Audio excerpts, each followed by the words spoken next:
Assalamualaikum warahmatullahi wabarakatuh. Perkenalkan, saya Falik Satria Maulana. Di sini saya akan kembali mencoba sedikit menjelaskan mengenai emosi dan suasana hati dari buku Perilaku Organisasi bab 4.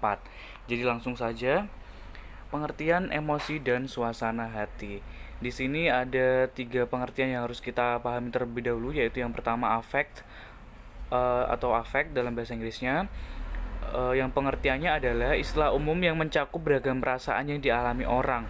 Afek merupakan sebuah konsep yang meliputi baik emosi maupun suasana hati.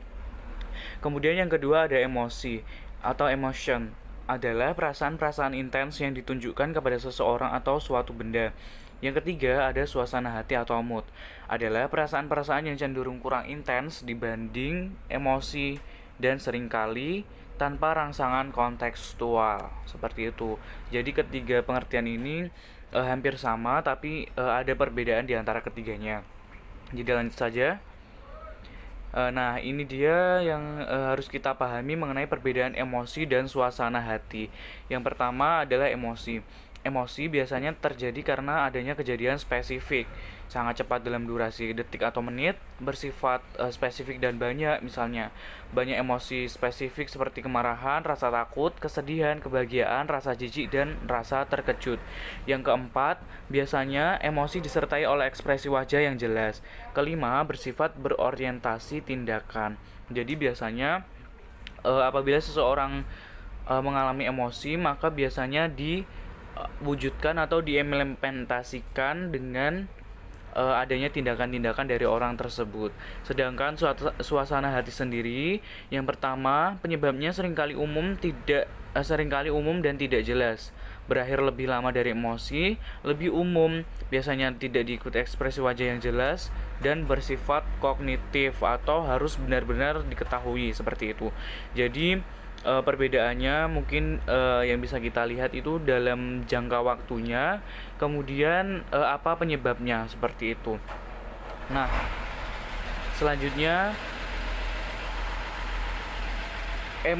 kumpulan dasar emosi. Emosi mencakup rasa marah, jijik, antusias, iri, takut, frustasi, kecewa, malu, bahagia, benci, berharap, cemburu, gembira, cinta, bangga, terkejut, dan sedih, atau dan lain sebagainya.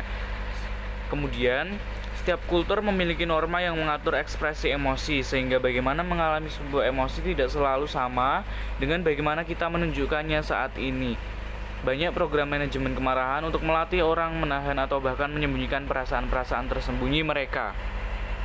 Nah, selanjutnya ada aspek-aspek emosional atau yang mempengaruhi suatu kondisi sehingga menyebabkan emosi atau menyebabkan kenaikan emosional, yaitu yang pertama fungsi emosional itu sendiri biasanya berkaitan dengan adrenalin misalnya, kemudian rasionalitas dan emosi, frekuensi dan durasi serta intensitas. Kemudian yang kelima ada biologi emosi.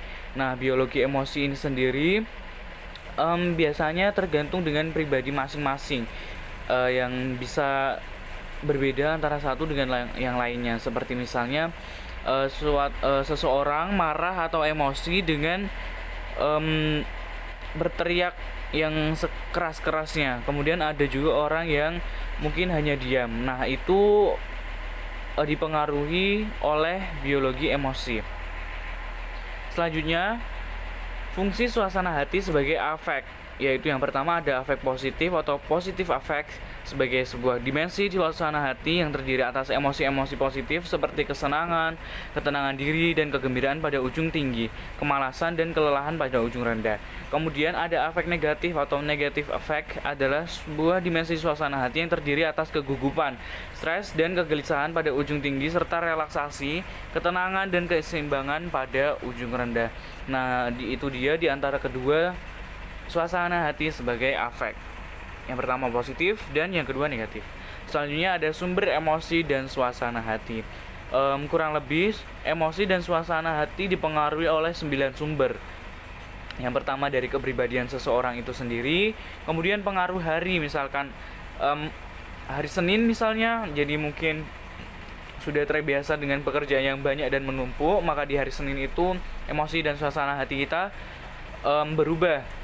Kemudian untuk pada hari Sabtu atau Minggu mungkin yang hanya weekend, jadi hanya bersantai-santai, mungkin emosi dan suasana hati juga akan ikut berubah. Kemudian tingkat stres, usia, gender, pola tidur, olahraga, cuaca, serta aktivitas sosial yang ada di sekitar. Nah, jadi emosi dan suasana hati ini tentu saja tidak terlepas dari pengaruh orang-orang atau lingkungan di sekitar kita itu tadi. Yang kemudian ada kerja emosional. Kerja emosional merupakan seseorang karyawan mengekspresikan emosi-emosi yang diinginkan secara organisasional selama transaksi antarpersonal di tempat kerja. Konsep kerja emosional muncul dari penelitian-penelitian atas pekerjaan terkait pelayanan. Contoh kerja emosional adalah maskapai penerbangan mengharapkan pramugari mereka, misalnya untuk gembira. Kita mengharapkan pemimpin upacara pemakaman untuk bersedih, dan dokter untuk secara emosi netral atau tidak memihak suatu apapun. Kemudian ada kecerdasan emosional. Kecerdasan emosional adalah kemampuan seseorang untuk mendeteksi serta mengelola petunjuk-petunjuk dan informasi emosional.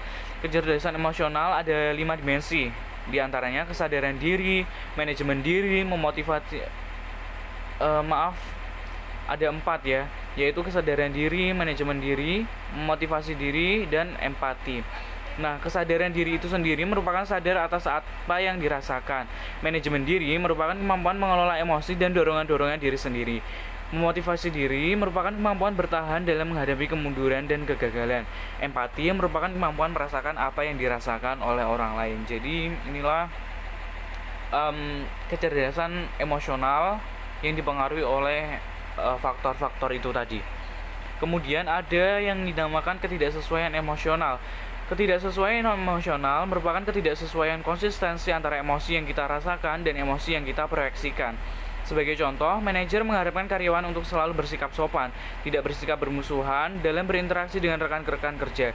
Tantangan sebenarnya adalah ketika para karyawan harus menunjukkan suatu emosi sementara pada saat yang bersamaan mengalami emosi yang lainnya. Kemudian bagaimana sih manajer mempengaruhi emosi dan suasana hati? Nah, para manajer dapat menggunakan humor atau candaan dan memberi karyawan mereka penghargaan kecil sebagai apresiasi terhadap pekerjaan yang dilakukannya dengan baik.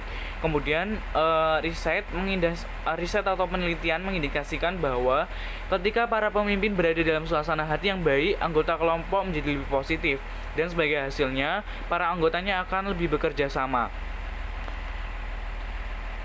Kemudian ringkasan sebagai implementasi pengamalan untuk menjadi seorang manajer yang baik, yaitu yang pertama, emosi dan suasana hati merupakan hal yang sama karena keduanya bersifat afektif atau tentang perasaan. Tetapi dua hal ini juga berbeda. Suasana hati lebih umum dan kurang kontekstual dibanding emosi. Kemudian, emosi dan suasana hati menjadi suatu bagian alami dari seorang individu. Jadi, hal tersebut tidak bisa dipisahkan dari seseorang pastinya. Karena itu tadi sebagai bagian alami yang pastinya tidak akan terpisahkan oleh faktor apapun ya, mungkin yaitu misalnya dengan kita memberi hadiah, itu pasti juga akan merubah suasana hati dan emosi, karena suasana hatinya menjadi gembira dan senang, emosinya menjadi gembira dan senang. Kemudian emosi dan suasana hati mempengaruhi kinerja seseorang yang mengganggu kinerja, khususnya emosi negatif.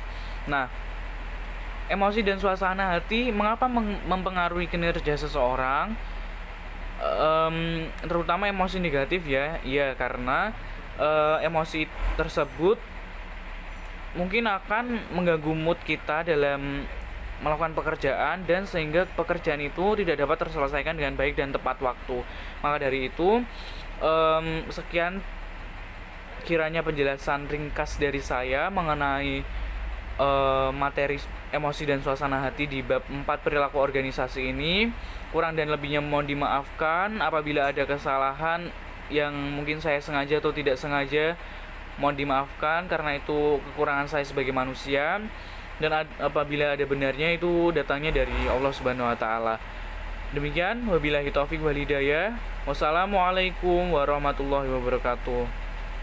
Sampai jumpa di pembahasan materi berikutnya di bab 5 dari buku Perilaku Organisasi.